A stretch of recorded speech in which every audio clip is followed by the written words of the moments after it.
क्या परिवार सिर्फ खून के रिश्तों से बनता है? आज की जो लोक कथा है ना, वो हमें इसी सवाल पर सोचने को मजबूर कर देगी। ये कहानी है एक अकेली बूढ़ी औरत की और एक अनाथ बच्चे की, जो दिल को छू जाती है। तो चलिए सीधे उनकी दुनिया में चलते हैं। मेरा बेटा रामू कब आएगा? ये जो सवाल है ना, ये सिर्फ कुछ शब्द नहीं है। ये तो बिनूबाई के अकेलेपन और उनकी उम्मीद की पूरी दास्तां है। आखिर वो किसका इंतजार कर रही हैं? और क्यों ये इंतजार उनके दिल में एक एक टीज बनकर रह गया है? चलिए जानते हैं। तो ये हैं बिनूबाई। तालाब के किनारे एक छोटी सी झोपड़ी में रहती हैं, बिल्कुल अकेली। उनकी दुनिया पता है कैसी है? आम के अचार की मीठी खट्टी खुशबू से महकती है। वो अचार बनाती हैं, बेचती हैं, और असल में ये सिर्फ उनका काम नहीं है, ये उनके अकेले जीवन का एकमात्र सहारा है। अब हर कहानी में एक टकराव तो होता ही है ना? यहां ये टकराव है बिनू और उनकी पड़ोसन मंगली के बीच। देखिए, एक तरफ है बिनू, जो दिन रात मेहनत करती हैं, और दूसरी तरफ है मंगली, जिसके दिल में सिर्फ जलन और कड़वाहट भरी है। मतलब जहां बिनू को अपने काम में सुकून मिलता है, वहीं मंगली, वो तो बिनू की इसी आत्मनिर्भरता से जलती है और उन्हें ताने मारने का कोई भी मौका नहीं छोड़ती। बिनू की जिंदगी बस ऐसे ही चल रही थी, अकेली। लेकिन फिर एक दिन कुछ ऐसा हुआ जिसने सब कुछ बदल दिया। जंगल में आम तोड़ते तोड़ते उनकी मुलाकात किसी ऐसे से हुई जिसके बारे में उन्होंने कभी सोचा भी नहीं था, और यही मुलाकात उनकी दुनिया को हमेशा हमेशा के लिए बदलने वाली थी। सोचिए जरा, जंगल का सन्नाटा और बिनू को झाड़ियों में छिपा हुआ एक छोटा सा लगभग 12 साल का डरा सहमा लड़का मिलता है, नाम रामू। पता चलता है कि मेले की भीड़ में वो अपनी नानी से बिछड़ गया था। अब इस अनजान दुनिया में वो बिल्कुल अकेला था, और उसकी आंखों से जो आंसू बह रहे थे ना, वो उसकी पूरी बेबसी की कहानी कह रहे थे। और बस उसी पल दो अजनबी एक परिवार बन गए। बिनू का दिल पिघल गया।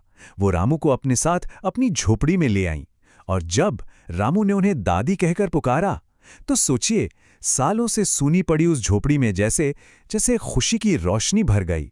अब दोनों साथ थे, साथ मिलकर अचार बनाते, बेचते, एक दूसरे का सहारा बन गए थे।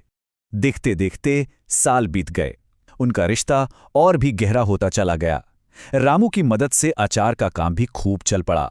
वो छोटा सा रामू अब एक हट्टा कट्टा नौजवान बन चुका था, जो अपनी दादी पर जान देता था। लेकिन वक्त के साथ बिनू अब कमजोर हो चली थीं, और अब उन्हें बस एक ही चिंता खाए जा रही थी, रामू की शादी कैसे होगी। पर बिनू की ये खुशी उनकी पड़ोसन मंगली की आंखों में कांटे की तरह चुभ रही थी। उसकी जलन अब और बढ़ गई थी, और अब वो एक खतरनाक साजिश का रूप ले चुकी थी।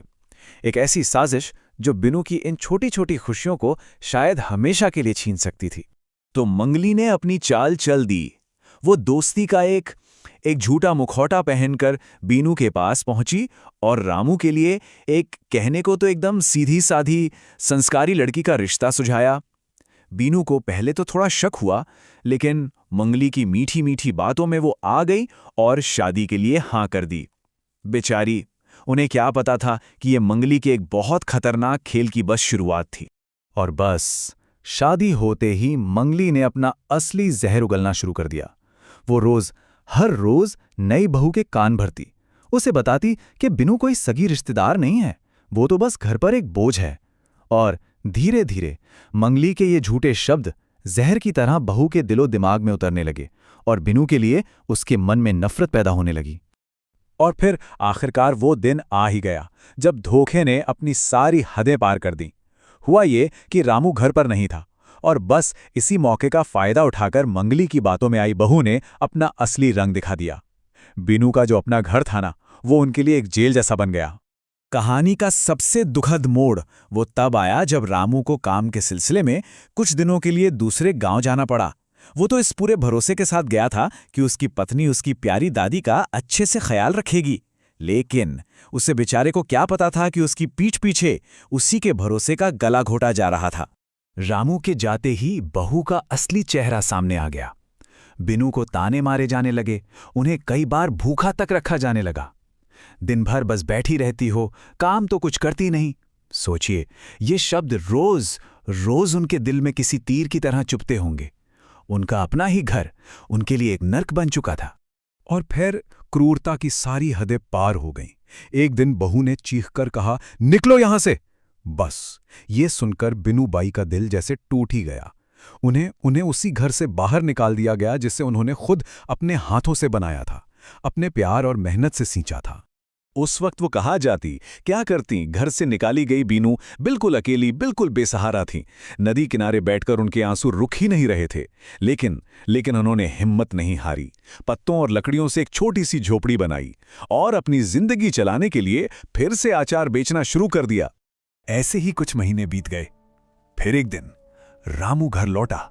उसके दिल में अपनी दादी से मिलने की कितनी खुशी थी, लेकिन घर पहुंचा तो एक अजीब सा सन्नाटा पसरा हुआ था। उसकी आंखें बस अपनी दादी को ढूंढ रही थी, पर वो कहीं नहीं थी, कहीं भी नहीं। रामू ने जब अपनी पत्नी से पूछा, दादी कहाँ है, तो उसने बड़े ही बेपरवाह अंदाज में कुछ टालम-टोल वाला जवाब दे दिया। लेकिन सच ज्यादा देर तक छिपता नहीं। गांव वालों ने उसे वो सच बताया जिसे सुनकर रामू के पैरों तले जमीन खिसक गई। उसकी अपनी पत्नी ने दादी को घर से निकाल दिया था। इस धोखे ने, इस सच ने उसका दिल तोड़कर रख दिया। पर रामू की वफादारी, उसका प्यार एक पल के लिए भी नहीं डगमगाया। दिल में दुख था, आंखों में गुस्सा था, और वह फौरन उसी वक्त अपनी दादी को खोजने के लिए निकल पड़ा, क्योंकि उसके लिए उसकी दादी से बढ़कर दुनिया में कुछ भी नहीं था। और आखिरकार रामू अपनी दादी को नदी के किनारे ढूंढ ही लेता है। उन्हें उस हालत में देखकर उसका कलेजा मुंह को आ गया।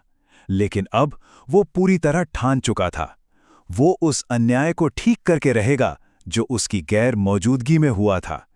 अब न्याय का समय था। रामू ने अपनी दादी को एक टूटी-फूटी सी झोपड़ी में पाया। वो बहुत कमजोर हो चुकी थीं। उन्हें देखते ही रामू की आंखों से आंसू बहने लगे। वो उनके पैरों में गिर पड़ा और घर वापस चलने के लिए मिन्नतें करने लगा। ये एक बेटे का अपनी माँ जैसी दादी के लिए सच्चा अटूट प्यार था। जब वो घर लौटे, रामू ने अपनी पत्नी का सामना किया। उसकी आवाज में जरा भी हिचकिचाहट नहीं थी। उसने साफ साफ कहा, तुमने मेरी दादी को उनके ही घर से निकाला, अब तुम यहां से निकलो, ये दादी का घर है। उसने सही और गलत के बीच अपनी दादी को चुना, उसी औरत को जिसने उसे एक नई जिंदगी दी थी। और इस तरह बिनूबाई अपने घर लौट आईं, उस घर में जहां उनकी देखभाल करने वाला उनका अपना चुना हुआ बेटा था। आखिर में नफरत और जलन की हार हुई और प्यार और वफादारी की जीत हुई। तो ये कहानी हमें एक बहुत गहरे सवाल के साथ छोड़ जाती है। परिवार को असल में कौन सी चीज बनाती है? क्या वो खून का रिश्ता है या फिर दिल का बंधन?